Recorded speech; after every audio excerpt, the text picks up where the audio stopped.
On se retrouve aujourd'hui avec un deuxième In My Mailbox en vidéo. En fait, puisque c'est la rentrée bientôt, j'ai en fait très bientôt.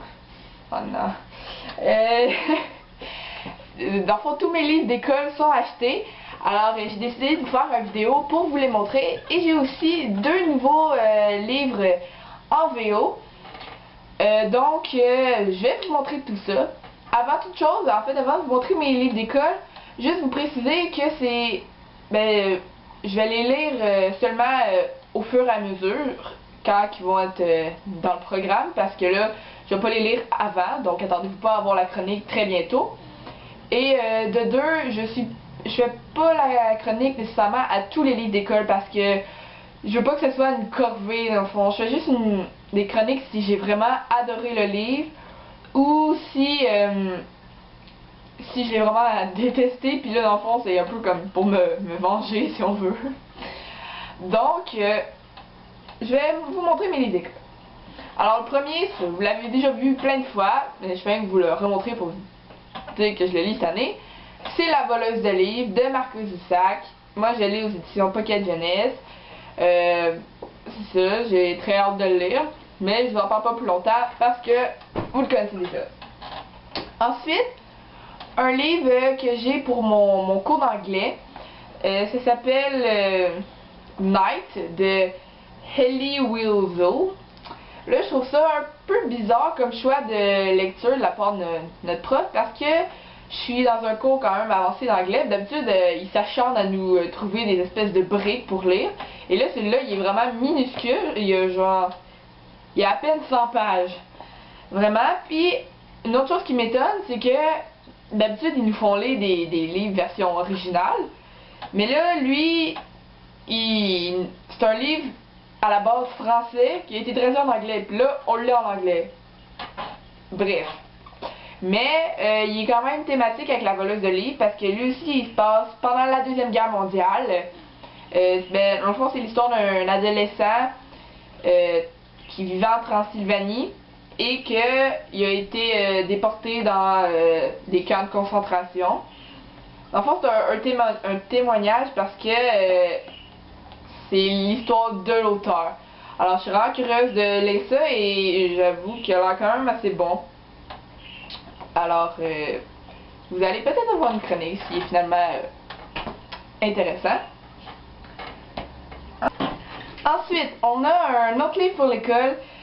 Lui, je sais pas de quoi il parle. Le résumé, il est tellement pas clair, mais je sens d'avance que... En tout cas, je crois que je vais pas aimer. Ça s'appelle Le cas de Dino Buzzati. Comme ça. Tout ce que ça dit en arrière, ça parle d'un monsieur qui s'appelle Stefano qui rencontre le cas, qui est un squal. Fouillez-moi, c'est quoi un squal? Ce squal-là doit le dévorer. Puis c'est tout ce que j'ai compris du résumé. Je trouve que ça a l'air excellent. La couverture ne m'aide à rien. Bref, on s'en va pas mal dans le néant avec ce livre-là. J'espère juste qu'il va pas être trop pénible. Ou, encore mieux, j'espère qu'il va être bon. Après, on a un livre qui s'appelle Le parfum de Patrick Suskind. La couverture, en la voyant, je pensais que c'était un livre très vieux, un genre de classique, mais finalement, il a été écrit comme dans les années 85, fait que c'est pas tellement vieux. Mais l'histoire, je trouve qu'elle a quand même l'air intéressante et originale. C'est un monsieur qui, lui, il a vécu une enfance vraiment épouvantable. Mais là, il se trouve avoir un talent pour les parfums, sentir. Il a vraiment un bon odorat. Et là, avec ça, je pense qu'il va faire un parfum pour maîtriser le monde, ou je sais pas trop, il va se venger. En tout cas, je trouve que c'est vraiment intéressant, parce qu'en plus, c'est pas un thème tellement abordé, là, les parfums dans la littérature. Donc, oui, il a quand même l'air intéressant. Après, on a je dirais, un classique québécois. Ça s'appelle La grosse dame d'à côté est enceinte de Michel Tremblay. C'est un auteur très connu au Québec, et même ailleurs, je crois. Il a écrit plusieurs pièces de théâtre et tout, mais là, ça c'est un livre qui se passe encore une fois pendant la Deuxième Guerre mondiale. Et ça se passe sur le plateau Mont-Royal, qui est comme le quartier le plus connu à Montréal, si on veut. Et je pense que c'est un espèce de... c'est un scandale à cause que la femme est enceinte. Je sais pas trop. Bref. Finalement, le dernier roman que j'ai dû acheter pour l'école, ça s'appelle La route de Cormac McCarthy. Je trouve que ça a quand même l'air un bon roman. En tout cas, j'adore la couverture. Elle me fait un peu penser à des jeux vidéo. Pas que je sois tant fan de jeux vidéo, mais je trouve que ça fait joli sur ce livre-là. Et c'est un livre qui parle de zombies. Moi, un peu comme tout le monde, j'aime beaucoup les histoires de zombies, alors j'ai vraiment hâte de lire ça. En fond, c'est un père et son fils qui se promènent sur une route avec un panier d'épicerie rempli d'objets de toutes sortes, et ils essaient de survivre à l'apocalypse des zombies. Je trouve que ça a l'air assez intéressant comme histoire. Finalement, on a les deux derniers livres que j'ai achetés en VO.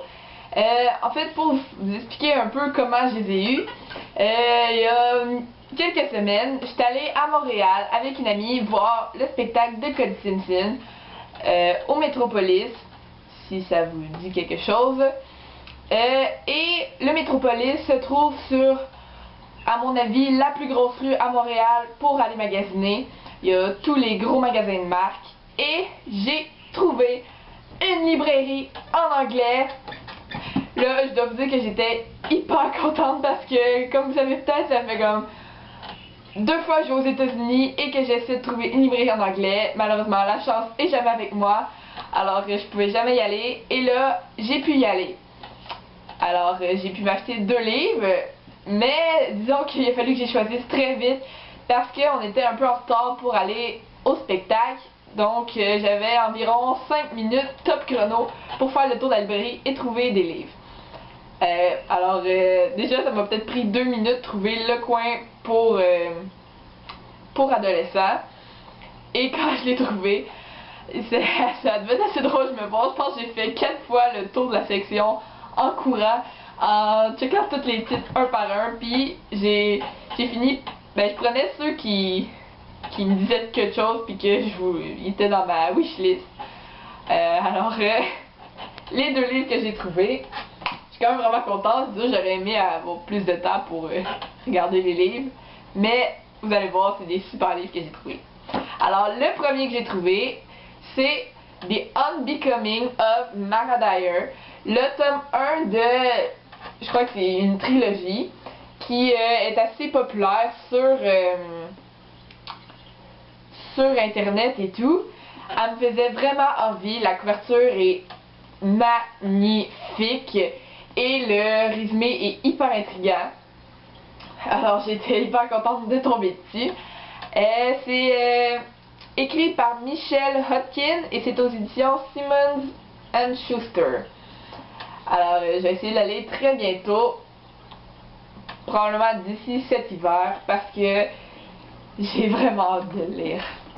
Le dernier livre que j'ai trouvé est Aristotle and Dante Discover the Secret of the Universe par Benjamin Alire Sahens. Je suis vraiment hyper contente de l'avoir trouvé parce que ça a l'air un peu, je dis peut-être n'importe quoi, mais du nouveau Nos états contraires. Même s'il n'y a pas l'air d'avoir tellement une histoire d'amour, enfin j'en ai aucune idée, ça parle surtout d'amitié entre les 2 garçons sur le 4e de couverture. La couverture est super belle. Par exemple, je suis un peu déçue parce que la maison d'édition a comme mis les petits collants des prix que le livre a gagné dessus, mais ils sont intégrés dans la couverture, on peut pas les enlever. Fait que c'est sûr que ça enlève un bout de des beaux petits motifs sur le côté. Mais c'est pas grave, c'est surtout l'intérieur qui compte. Alors j'ai vraiment hâte de le lire. Alors c'est tout pour ce In My Mailbox. Moi je vous souhaite une bonne rentrée parce que j'imagine que pour vous aussi ça arrive bientôt si c'est pas déjà fait. Et je vous dis à très bientôt pour un nouveau vidéo. Bye bye!